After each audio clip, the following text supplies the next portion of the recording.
Hello friends, आज मैं आपके लिए लेकर आई हूँ एक मिठाई की रेसिपी जिसका नाम है मैसूर पाक। और इस मिठाई का ताल्लुक़ कर्नाटका के मैसूर शहर से है, जहाँ पे एक शाही महल भी है।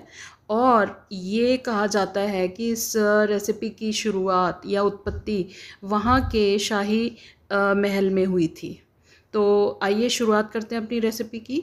इसके लिए हमने 1 कटोरी बेसन लिया था और 1.25 कटोरी घी लिया था, 1.5 कटोरी चीनी ली थी और 1.25 कटोरी पानी लिया था, और 4 इलायचियों को हमने थोड़ा दरदरा कूट लिया था। तो घी की मात्रा यहाँ पर मत देखिए, ये मैंने कढ़ाई में और ऐड किया था क्योंकि ये कम था यहाँ पर घी, तो आधा कटोरी घी मैंने और डाला था, यानी कि 1.25 कटोरी घी था। अब सबसे पहले हम ये करेंगे कि जो बेसन, 1 कटोरी बेसन है, उसको अच्छी तरह से हमने छान लेना है। और छान करके उसके बाद हमने पैन या कढ़ाई, नॉन स्टिक कढ़ाई हो तो ज़्यादा अच्छा है, उसमें 1.25 कटोरी हमने पानी डाल दिया है। और उसके बाद उसी में 1.5 कटोरी हम चीनी की डाल देंगे। जो चीनी की मात्रा है वो पानी से डबल होनी चाहिए। और ये भारी तले की कढ़ाई हो तो ज़्यादा अच्छा, क्योंकि इस रेसिपी को बनाने के लिए आपको मेहनत अच्छी खासी लगने वाली है। और अगर आप नॉन स्टिक कढ़ाई नहीं लेते हैं तो क्या होता है कि वो बार बार नीचे लगने का डर रहता है। और अब हम इसमें 1.25 कटोरी घी जो है वो ऐड कर देंगे।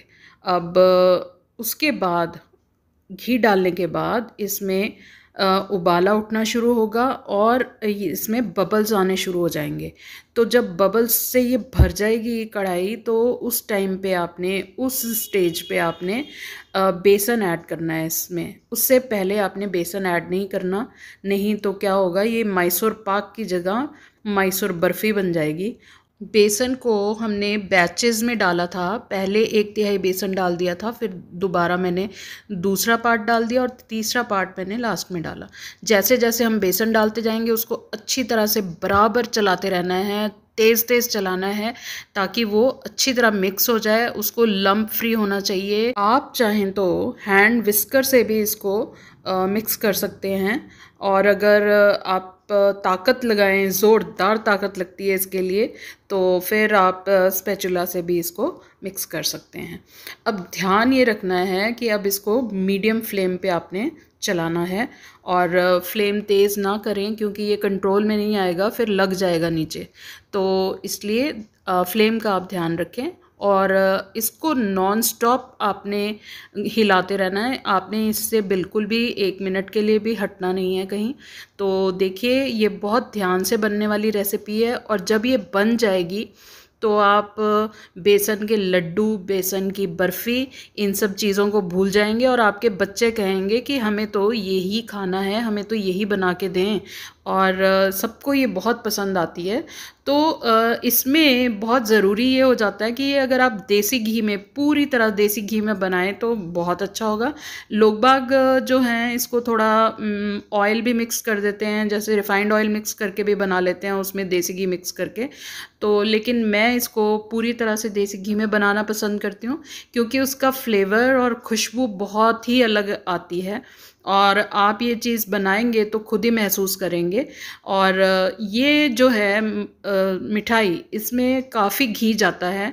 एक्चुअली जो आपका बेसन होता है, जितना आपने बेसन लिया उससे डबल आपकी चीनी होती है, उससे बेसन से डबल ही आपका घी होता है। लेकिन मैंने इसमें थोड़ी सी ऑल्ट्रेशन की थी कि चीनी जो है बहुत ज़्यादा फिर मीठा खाया नहीं जाता, इसलिए हमने बेसन 1 कटोरी लिया तो हमने चीनी जो है 1.5 कटोरी ले ली, और घी जो था हमने 1.25 कटोरी ले लिया। अगर 1.5 कटोरी भी ले लें तो भी ठीक है, क्योंकि घी तो ये बहुत पीता ही है। क्योंकि हलवाई भी ऐसा करते हैं कि 2 की जगह वो 3 कटोरी भी घी डाल देते हैं। तो लेकिन हमें तो इसको हेल्दी वे में बनाना है ना, इसलिए हम इसको थोड़ा सा सोच समझ के बनाएंगे। और जितना लीस्ट पॉसिबल होगा, जितना कम से कम ज़रूरी होगा, हम उतना ही घी डालेंगे।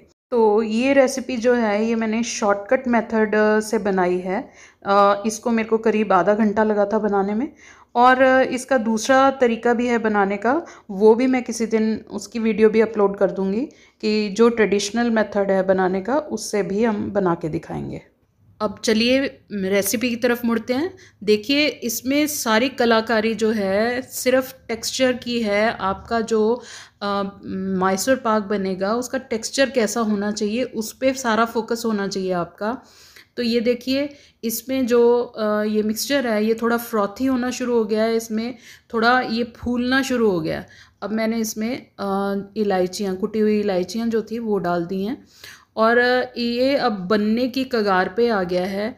इसमें जालीदार ये हो जाएगा। इसमें आपको जैसे आटा खट्टा हो जाता है या जब आटा ख़राब हो जाता है तो कैसे उसमें जाली जाली सी नज़र आने लगती है, उस तरह से ये खमीर उठे आटे की तरह हो जाएगा। इसका जो ये टेक्सचर है वो खमीर उठे आटे की तरह हो जाएगा, उसमें जाली पड़ जाएगी और ये इकट्ठा सा होना शुरू हो जाएगा पैन में, क्योंकि ये अपना घी रिलीज़ कर देगा। तो अब जब ये इकट्ठा सा होना शुरू हो जाएगा तब आप ध्यान दीजिएगा कि ना ही इसको ओवर कुक किया जाए, नहीं तो ये बहुत सख्त हो जाएगा, कड़ा हो जाएगा और आपसे ये चबाया नहीं जाएगा। अब देखिए ये बिल्कुल ऑलमोस्ट डन है। ये देखिए इसमें आप टेक्सचर इसका चेक कर सकते हैं कि जाली पड़ गई है और अब ये इसको हम उतार लेंगे। ये देखिए ये बिल्कुल। अब जो आखिरी स्टेज है ये बहुत ध्यान देने की है कि यहाँ पर आपने ना तो इसको ओवर कुक करना है और ना ही इसको अंडर कुक करना है कि ये बर्फ़ी बन जाए, और ना ही ओवर कुक करना है कि ये पत्थर की तरह हो जाए। तो ये स्टेज है ये बहुत ध्यान देने की है। बिल्कुल ये कड़ा मतलब इकट्ठा सा हो जाएगा, जैसे आटा गूंदा हुआ आटा होता है उस तरह का हो जाएगा। और फटाफट से फिर इसको हमने थाली जो कि ग्रीस करके रखी हुई थी हमने, उसमें हमने इसे ट्रांसफ़र कर लेना है। और बहुत ध्यान ये रखना होता है इसमें कि हम जब इसे थाली में निकाल लेंगे तो उसके बाद इसको हम दबाएंगे नहीं, ऊपर से स्पैटुला से इसको हम बिल्कुल भी प्रेस नहीं करेंगे। जैसे ये गिरेगा उसी शेप में हम इसे रहने देंगे और बिल्कुल हमने इस पर स्पैटुला नहीं मारना, नहीं तो इसकी सारी जाली जो है ख़त्म हो जाएगी और वो बिल्कुल बर्फ़ी की तरह हो जाएगा। तो ये देखिए इसको गरम गरम को ही हमें काट लेना है, क्योंकि थोड़ा सा भी ये ठंडा होगा, जैसे 2 सेकंड के लिए 2-3 सेकंड के लिए मैंने छोड़ा था, उसके बाद मैंने इसको काटना शुरू कर दिया था। क्योंकि अगर ये ठंडा हो गया तो क्या होता है कि इसमें सख्त हो जाता है और फिर इस पर चाकू नहीं आप चला सकते। अब मैंने ये किया था कि इसको और थोड़ा घी मैंने इसके बाद इसके ऊपर मैंने 1-1.5 चम्मच के करीब मैंने इसमें घी लगा दिया था और ऊपर से, तो वो सारा सोख लेता है। ये ऐसी चीज़ है कि इसमें जितना भी घी डालो कम ही रहता है, तो घी ये बहुत पीता है। तो चलिए अब इसको हम डायमंड शेप में कट कर लेते हैं। आपकी जैसी इच्छा हो आप वैसे शेप में कट करिए।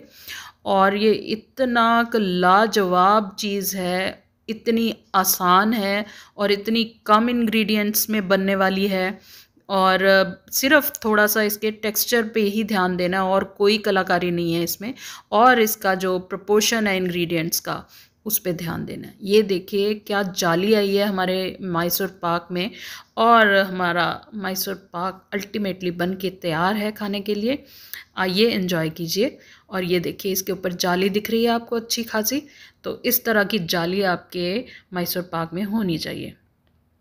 तो अगर आपको मेरी रेसिपी अच्छी लगी हो तो प्लीज़ उसे लाइक कर दीजिएगा और शेयर कर दीजिएगा अपने फैमिली और फ्रेंड्स में, और मेरे चैनल को सब्सक्राइब कर दीजिएगा और बेल आइकन को प्रेस कर दीजिएगा ताकि नई से नई रेसिपीज़ की नोटिफिकेशन